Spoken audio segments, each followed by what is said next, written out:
Okay, wooden wedges are these kind of pieces of wood. You have a painting, and your painting maybe sometimes is sagging. In this case, my painting here does not show any sagging, but at this corner, if you can see here, it has been under pressure because I was storing it for a long time. So what I'm doing is to put some of these wedges there to slightly stretch it. So the old way of doing it is that you put it like this. This is, I mean, everybody does like that. You put it one here, put another one like that here, and then you tap it with a hammer or a heavy object gently.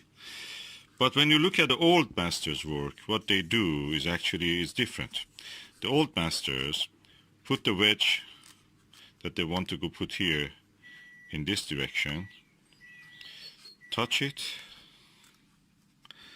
and then stretch it like that.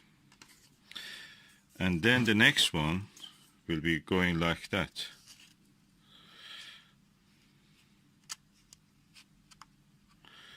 In the wedge which is under here, if I find it. Yeah.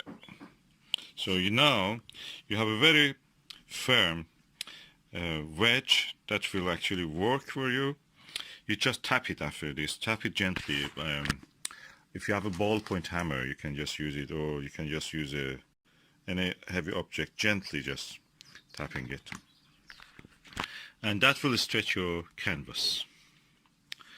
And that's what I'm going to do now. What will happen is that when you tap this, like the way I showed you, the frame of the painting, the frame, when you tap it on here, the frame actually guides it to the hole.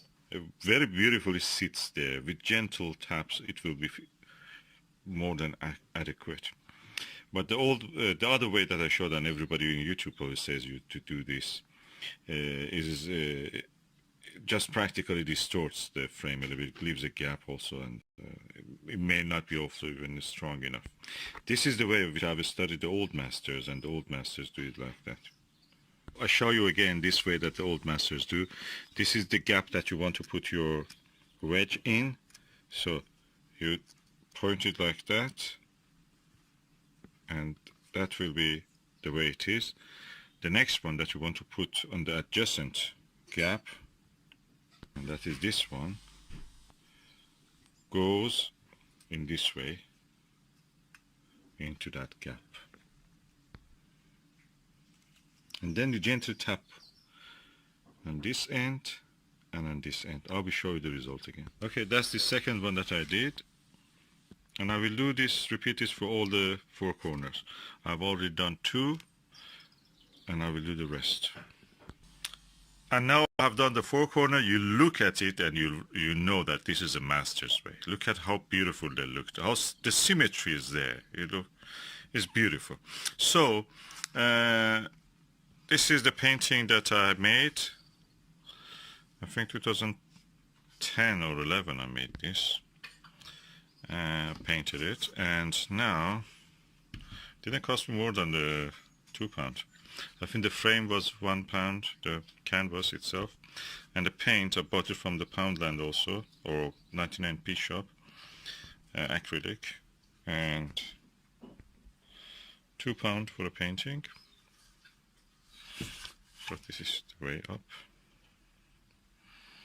And now you know how the masters did that.